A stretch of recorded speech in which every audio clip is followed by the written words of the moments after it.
तो चलिए आज शुरू करते हैं आरसीसी का थर्ड लेक्चर। ठीक है, तो हमारे 2 लेक्चर कंप्लीट हो गए हैं। इस वीडियो का जो पीडीएफ है वो आपको डिस्क्रिप्शन में टेलीग्राम चैनल से मिल जाएगा। ठीक है, तो हम लोग WSM पे छोड़े थे, वहाँ से हम लोग वापस कंटिन्यू करते हैं। तो WSM LSM WSM की बात हो गई थी, दोनों के बीच में बेसिक सा डिफरेंस पता कर लिया था। ठीक है, तो जो WSM है उसे मॉडुलर रेशियो कहते हैं, मॉडुलर इलास्टिक थ्योरी भी कहते हैं। ठीक है, ये जो इलास्टिक थ्योरी से रिलेटेड जो क्वेश्चन था ये कि सेकेंडरी नेम होता है, ये आया है पेपर में, तो इसे याद रखिएगा, सेकेंडरी नेम। ठीक है, तो आज WSM से शुरू करते हैं। तो WSM के अजम्पशंस पे बात करते हैं। देखिए, plane section remains plane and before and after. ठीक है, जैसे क्या होता है, देखिए मैं ज़्यादा नहीं समझाऊंगा, मैं कंसाइज और परफेक्ट चीज़ें पढ़ाने की कोशिश करूँगा। ठीक है, अगर आपको ज़्यादा इंफॉर्मेटिव कंटेंट चाहिए तो उसके लिए आपको कमेंट करना पड़ेगा, मैं उस हिसाब से कंटेंट डेवलप करके आपको प्रोवाइड करूँगा। ठीक है, तो बेसिक सी डेफिनेशंस, कुछ फार्मूलाज, मैं आपको कोई भी तरीके का डेरिवेशन नहीं समझाऊंगा। ठीक है, सीधे ऑन पॉइंट बात करेंगे जो पेपर में आता है, कैसे न्यूमेरिकल सॉल्व होता है, बस। ठीक है, तो WSM plane section remains planes and after plane, plane before and after bending. जैसे क्या होता है, ये जो प्लेन होता है, ठीक है, ये बेंड होने के बाद भी प्लेन रखा जाएगा। अब ये क्यों रखा जाता है, इसके ये क्योंकि इसमें स्टील पड़ी होती है, एंड स्टील एंड कंक्रीट के जो बीच का रिलेशन होता है, उसकी वजह से the plane section remains before and after bending plane. Then all tensile stresses are handheld by reinforcement and concrete in tensile zone is neglected। इसमें क्या होता है, कंक्रीट जो टेंसाइल जोन में है उसे नेगलेक्ट कर दिया जाता है। कंक्रीट जो टेंसाइल जोन में है उसे नेगलेक्ट कर दिया जाता है, एंड ऑल द टेंशंस, जो भी टेंशंस होती हैं, ठीक है, वो रीइंफोर्समेंट को रीइंफोर्समेंट हैंडल करता है। अब जैसे ये बीम है, ठीक है, ये हमारा बीम का सेक्शन है, यहाँ पे हमारी रीइंफोर्समेंट डाली जाती है, और ये हमारा न्यूट्रल एक्सिस होता है। ठीक है, जैसे इस डायग्राम में है, ऊपर वाला से ये न्यूट्रल एक्सिस हो गया हमारा, ऊपर वाला हिस्सा हो गया हमारा कंप्रेसर और नीचे वाला हो गया टेंसाइल। अब यहाँ पे हमारी टेंसाइल रीइंफोर्समेंट डाली जाती है। ठीक है, then stress and strain relation for concrete and steel within the working load are linear. ठीक है, स्ट्रेस और स्ट्रेन का जो वो ग्राफ होता है वो लीनियर होता है, जैसे कि आप इस डायग्राम में देख सकते हैं, ये हमारा स्ट्रेस हो गया एंड ये स्ट्रेन हो गया, ये याद रखिएगा, बहुत इंपॉर्टेंट है। देन स्ट्रेस एंड स्टील का जो फॉर्मूला होता है NWSM 0.55 FI होता है। FI जो होता है वो ग्रेड ऑफ स्टील होती है। देखिए, 3 तरीके की ग्रेड ऑफ स्टील होती है, एक होती है 250, एक होती है 415 एंड एक होती है 500। ठीक है, तो ये 3 तरीके की grade of concrete grade of steel use की जाती है। ठीक है, ये माइल्ड स्टील होती है, ठीक, एंड ये दोनों HYSD स्टील होती हैं, याद रखिएगा। ठीक है, तो जो स्टेनलेस स्टील की जो भी वो निकाली जाती है, स्ट्रेस एंड स्टील, तो उसका जो फॉर्मूला होता है वो 0.55 FI होता है। Then permissible stresses in concrete, देखिए कई तरीके के स्ट्रेसेस आते हैं कंक्रीट में, तो उसमें से एक है टेंसाइल डायरेक्ट, एक होता है बेंडिंग टेंसाइल, एक होता है डायरेक्ट कंप्रेसिव एंड एक होता है बेंडिंग कंप्रेसिव। देखिए ये फॉर्मूला तो हम लोग ने पढ़ाई है पिछले लेक्चर में, 0.7√FC। ये बेंडिंग टेंसाइल इसे होता है, इसे मॉडुलस ऑफ रप्चर भी कहते हैं। ठीक है, ये बेंडिंग टेंसाइल होता है, फार्मूला बता ही दिया था। देन डायरेक्ट कंप्रेसिव होता है, एंड देन ये डायरेक्ट टेंसाइल होता है, और एक बेंडिंग कंप्रेसिव होता है। बेंडिंग कंप्रेसिव का जो फॉर्मूला होता है वो होता है FCK/√3। ठीक है, या फिर 280/3M होता है। ये M और ये सब क्या होता है, इसके बारे में अभी नीचे जैसे बढ़ेंगे डिस्कशन करेंगे, ये आपको समझ आ जाएगा। ठीक है, तो इनको जो इनकी वैल्यूज़ होती हैं इन्हें याद रखने की ज़रूरत नहीं है, मैं आपको अगर समझाऊँ तो। ठीक है, तो क्यों नहीं याद रखने की ज़रूरत है, देखिए ये तो फार्मूले से आ जाएगी, बेंडिंग टेंसाइल स्ट्रेसेस 0.√FC लगाएंगे, सीधे फार्मूला आ जाएगा। ठीक है, और इसका सिग्मा CBC का जो फॉर्मूला है वो √FCK/3 करेंगे, आ जाएगा। बेंडिंग टेंसाइल और बेंडिंग कंप्रेसिव तो आ ही जाएगा। ठीक है, अब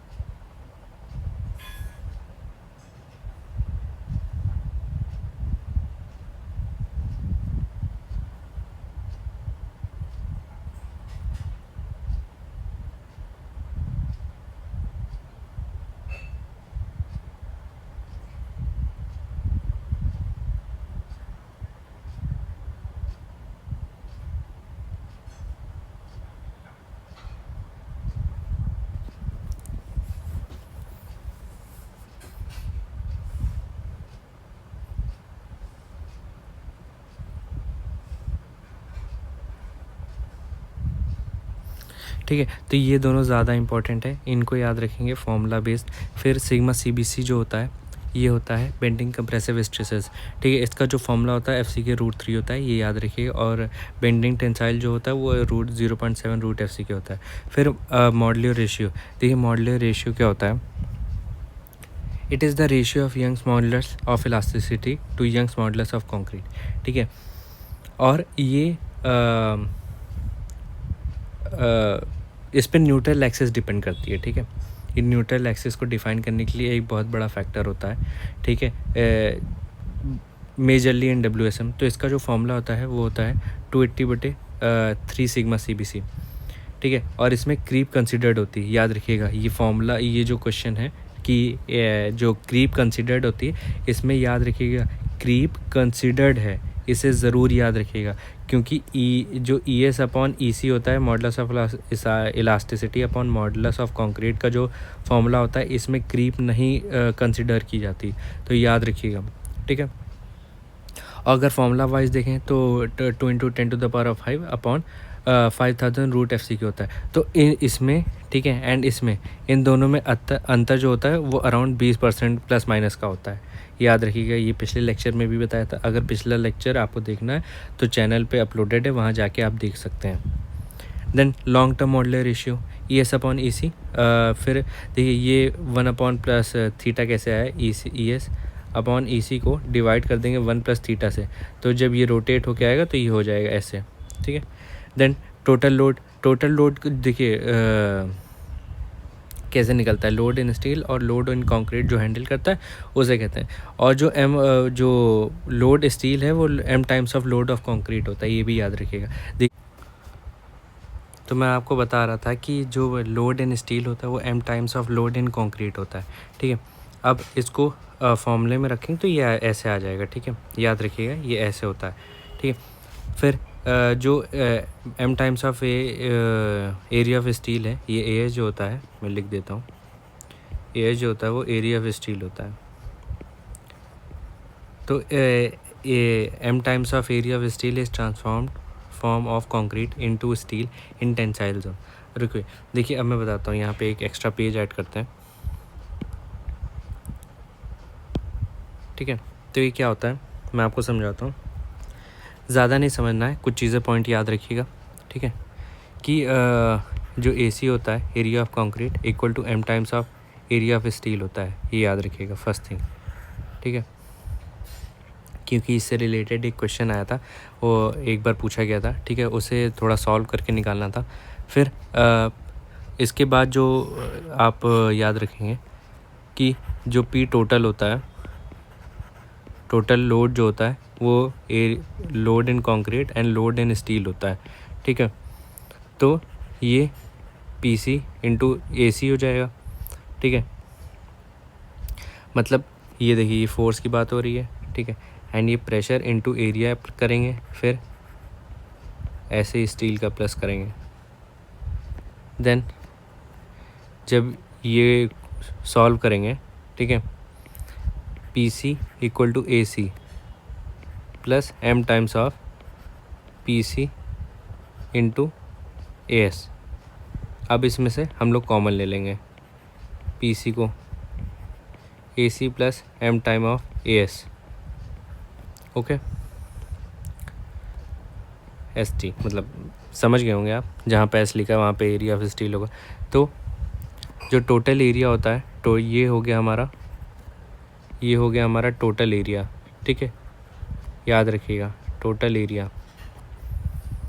ओके, देन इक्विवेलेंट जो एरिया होता है, इक्विवेलेंट एरिया ऑफ कंक्रीट, वो कैसे निकलता है, BD माइनस AS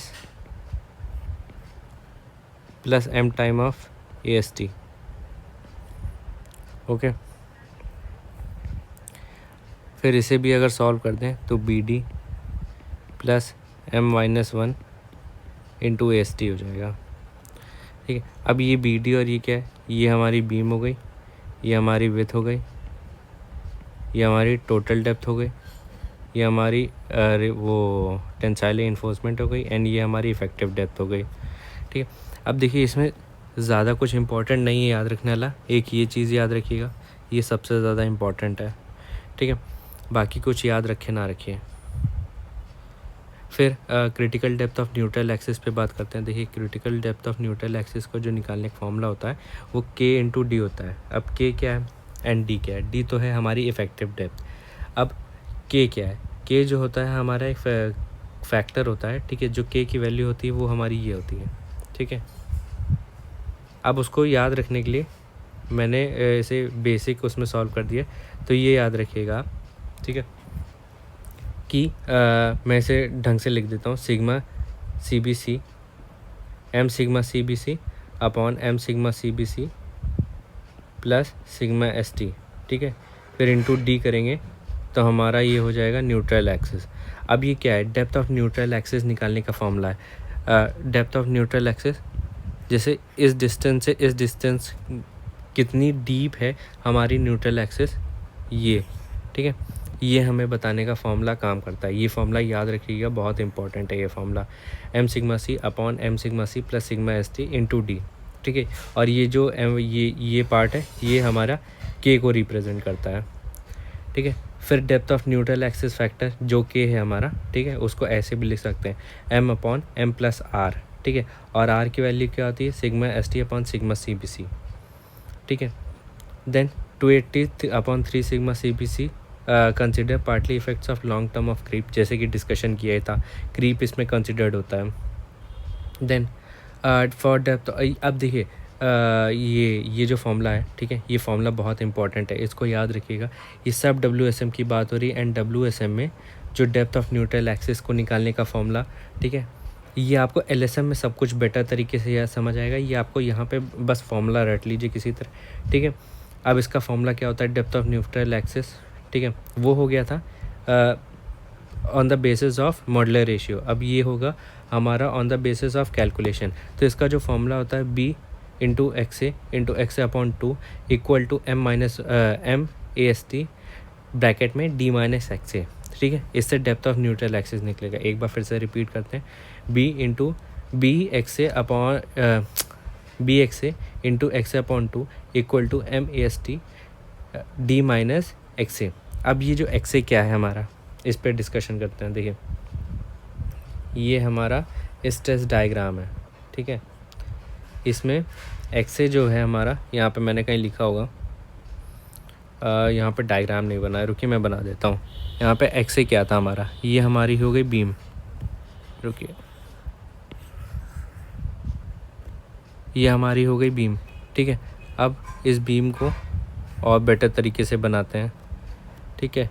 ये हमारी हो गई न्यूट्रल एक्सिस, ये हमारा हो गया स्ट्रेस डायग्राम,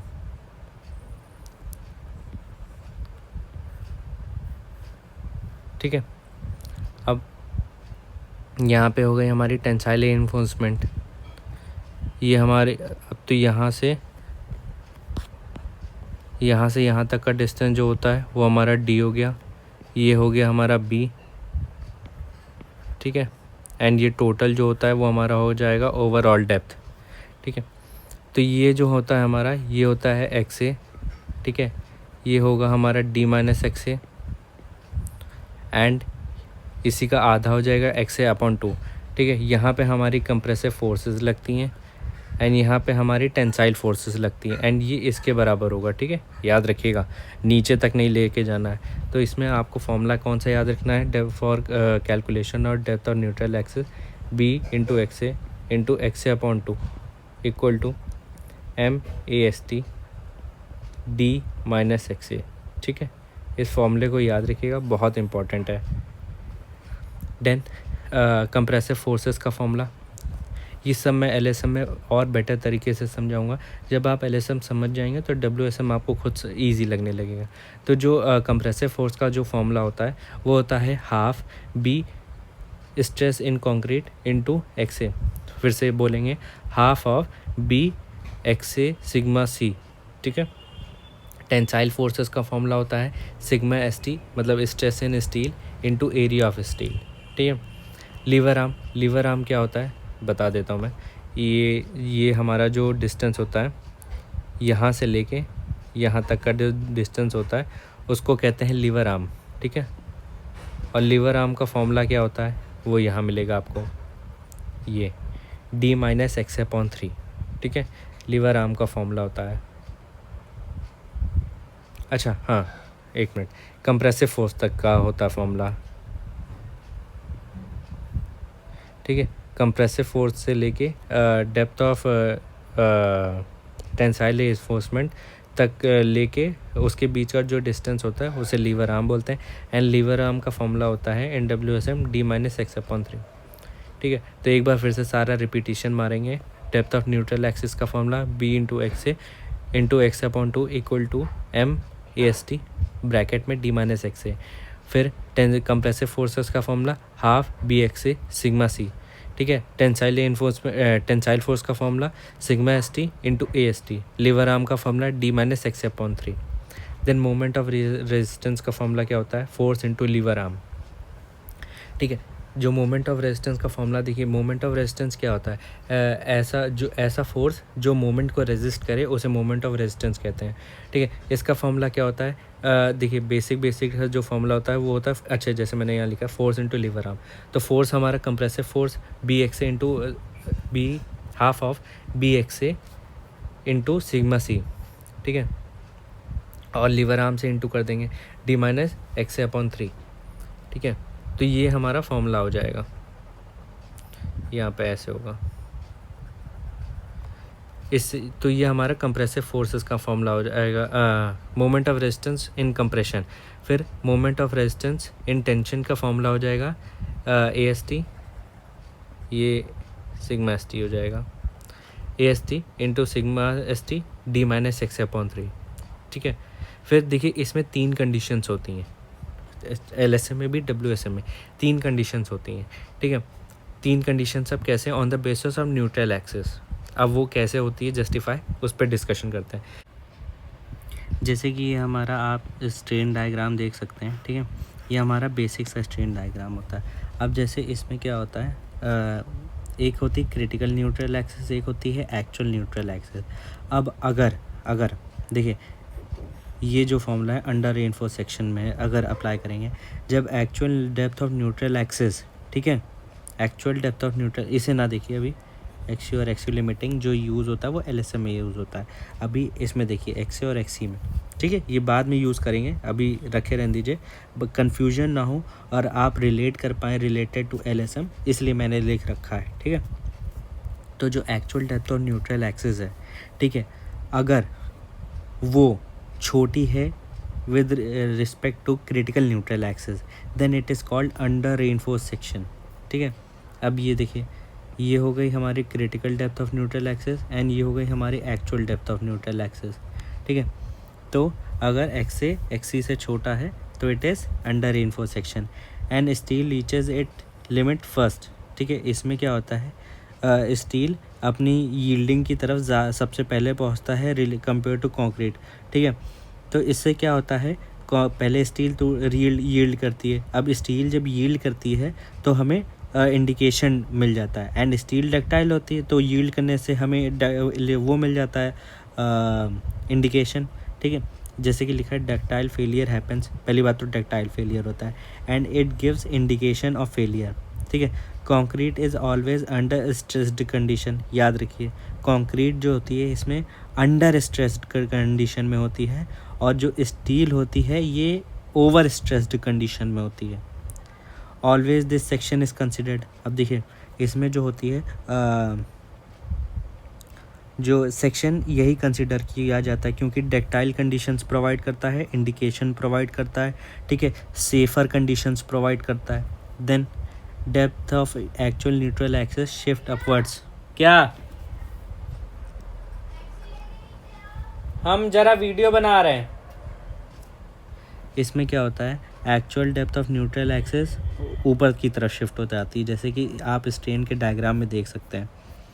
देन फिर बैलेंस सेक्शन की बात करते हैं। बैलेंस सेक्शन में क्या होता है, XA और XC बराबर हो जाता है। इसमें जैसे कि आप ये देख सकते हैं डायग्राम में भी स्ट्रेन वाले, इसमें concrete and steel reaches permissible limit at same time, ठीक है।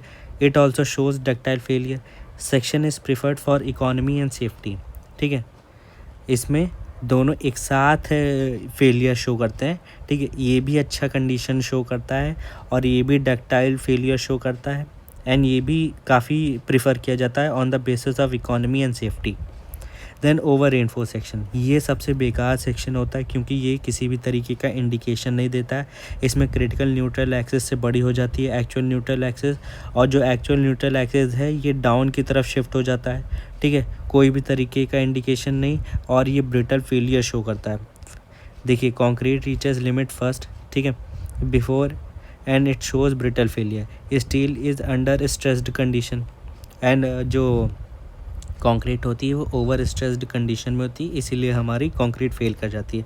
अनइकोनॉमिकल होता है and show sudden failure. Neutral axis shift downwards, ठीक है, जैसे कि आप इस डायग्राम के थ्रू भी समझ सकते हैं। फिर एक हैशटैग पॉइंट ज़रूर लिखिएगा कि जो फेलियर होता है, फेलियर इज़ ऑलवेज हैपन्स, ठीक है, व्हेन कंक्रीट ब्रेक्स डाउन, ठीक है, क्योंकि जो स्टील होती है वो यील्ड करती है, ठीक है। लेकिन जो बीम का फेलियर या भी कोई भी आरसीसी मेंबर का फेलियर तभी कंसिडर किया जाएगा, ठीक है, जब आरसीसी जो हमारी कंक्रीट है वो फेल करेगी, वो जब टूटेगी, ठीक है। इस पॉइंट को याद रखिएगा क्योंकि ये इससे रिलेटेड क्वेश्चन आया है पेपर में। अब जब क्वेश्चन सीरीज़ हम लोग करेंगे तब उसमें डिस्कस करेंगे इसके बारे में, ठीक है।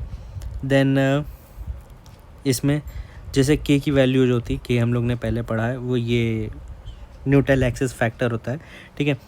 अब के की वैल्यू हम लोग ने कैसे निकाली ये तो हम लोग पहले देख ही चुके हैं इस फार्मूला से, M sigma C B C upon M sigma C B C plus sigma S T, ठीक है। इस फॉर्मूले से हम लोग ने ये वैल्यूज़ निकाली, तो हम लोग डायरेक्टली ये वैल्यूज़ याद कर लेंगे। फॉर Fe 250, Fe ये ग्रेड ऑफ स्टील है, तो जो Fe 250 है उसका 0.40 होता है।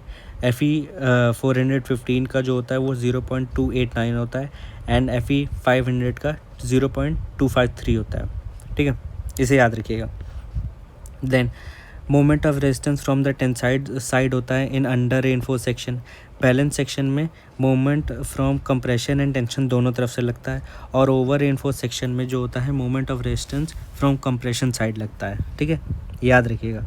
अब देखिए डबली रेनफोर्स सेक्शन काफ़ी ख़तरनाक सेक्शन माना जाता है, तो इसको मतलब इस कंडीशन को हटाने के लिए हम लोग या तो डेप्थ या तो विड्थ बढ़ा देते हैं ऑफ अ बीम, या फिर, ठीक है, इसको लिख लीजिएगा, डेप्थ या विड्थ बढ़ा देते हैं ऑफ अ बीम, या फिर हम लोग कंप्रेशन जोन में भी रीइंफोर्समेंट प्रोवाइड कर देते हैं। ये दोनों पॉइंट लिख लीजिएगा as a hashtag point. Then सबसे ज़्यादा मोमेंट ऑफ रेजिस्टेंस शो करता है इन ओवर रेनफोर्स सेक्शन, फिर बैलेंस सेक्शन में, and then under reinforce section में, ठीक है। फिर डिज़ाइनिंग ऑफ बीम है of a singly reinforce beam, इसको कल पढ़ेंगे, आज के लिए इतना ही रखते हैं, ठीक है। फिर कुछ हैशटैग पॉइंट्स हैं एंड देन LSM पढ़ेंगे।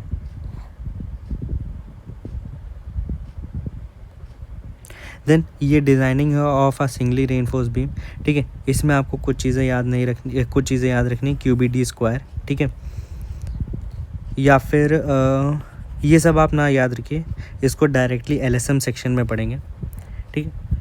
देन ये याद रखिए, if compression side steel is provided, value of M जो मॉडुलर रेशियो होता है वो 1.5 टाइम्स ऑफ M हो जाता है। देन कैरेक्टरिस्टिक कंप्रेसिव स्ट्रेंथ का फॉर्मूला, जैसे कि हम लोग ने ये फैक्टर ऑफ सेफ्टी देखिए WSM में याद रखिएगा, WSM में फैक्टर ऑफ सेफ्टी जो होती है कंक्रीट में वो 3 की लगाई जाती है और स्टील में 1.78 की लगाई जाती है। अब जो फैक्टर ऑफ सेफ्टी है वो कितनी लगाई जाती है इन LSM, ये आप कमेंट सेक्शन में बताइएगा, या तो मैं अगले लेक्चर में आपको बताऊंगा, ठीक है। देन ये हमारा बीम सेक्शन है, ठीक है। LSM में जो हमारा डायग्राम बनता है, देखिए वो WSM की बात थी, अब LSM की बात करते हैं। जो हमारा स्ट्रेन का डायग्राम होगा ये लीनियर होगा, शियर स्ट्रेस का डायग्राम जो होगा वो ऐसा होगा, पहले parabolic and then square section में, और जो बेंडिंग स्ट्रेस का सेक्शन होगा यहाँ तक रेक्टेंगल एंड देन यहाँ पे पैराबोलिक होगा। देन कुछ हैशटैग पॉइंट की बात कर लेते हैं। Balance failure is expected to occur when compressive strain in extreme fiber of concrete reaches ultimate strain and tensile strain at level or centroid of level reaches at yield level. ये क्या बता रहा है, बैलेंस फेलियर कब होता है, ठीक है, जब compressive strain in maximum fibre of concrete जो होता है यहाँ पे जैसे, ठीक है, इस सेक्शन में वो अल्टीमेट स्ट्रेन तरफ पहुँच जाए, और टेंसाइल स्ट्रेन में यहाँ पे मतलब, ठीक है, at the centroid of steel, जैसे ये स्टील है, ठीक है, उसके सेंटर पे यहाँ पे यील्डिंग हो जाए तो बैलेंस फेलियर होता है. Then balance failure expected to occur simultaneously, इसके बारे में डिस्कशन हम लोग ने कर ही लिया था. In a cracked section concrete below the neutral axis is neglected in calculations. देखिए ये पॉइंट याद रखिएगा, ये ESE में पॉइंट आया था, ठीक है. तो क्रैक सेक्शन में क्या होता है, जो कंक्रीट बिलो न्यूट्रल एक्सिस होती है उसे इग्नोर कर दिया जाता है, ठीक है. और इन अ क्रैक सेक्शन, ठीक है, the steel area below the neutral axis, याद रखिए क्रैक सेक्शन में जो स्टील एरिया होता है below the neutral axis, it is converted to concrete. Neutral axis is the steel area below the neutral axis is converted into equivalent concrete area. ये भी याद रखिएगा, ये दोनों पॉइंट ESE में आए थे, ठीक है, इसलिए इम्पोर्टेंट है. In neutral axis depth depend on the modular ratio, इसके बारे में तो डिस्कशन कर ही लिया था.